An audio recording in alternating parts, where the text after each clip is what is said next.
Laurent Sigé, dans une récente intervention, a suscité une onde de choc en qualifiant les Gazaouis de « gras comme des porcs ». Cette déclaration, qui semble dénoter un manque d'empathie face à la situation tragique des habitants de Gaza, a été largement critiquée. En effet, la bande de Gaza est actuellement le théâtre d'une crise humanitaire sans précédent, exacerbée par des bombardements incessants et un blocus sévère qui affecte gravement les conditions de vie des Palestiniens. Combien de morts il y a eu au Yémen pendant la guerre? En 7 ans, vous avez une idée? 20 000. Combien? 20 000. 377 000 morts au Yémen, 150 000. Il y a une. Si, je peux vous vérifier. Okay. Quand je viens, en général, je me prépare.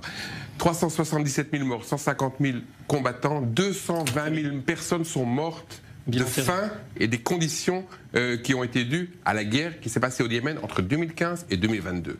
Pour vous dire que lorsqu'on veut choisir ses victimes, Gaza, quand j'ai vu cette semaine, la semaine passée, la libération de nos 3 otages, et quand j'ai vu les Gazaouis pseudo-génocidés, gras comme des porcs, avec leur téléphone 5e génération, venir filmer la libération des 3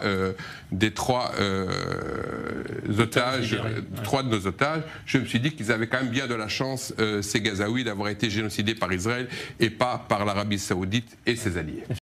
L'intervention de Laurent Sigé, qui a déclaré que les Gazaouis ont eu de la chance d'être génocidés par Israël et non pas par l'Arabie Saoudite, est non seulement scandaleuse, mais elle révèle également une profonde déshumanisation des victimes du conflit.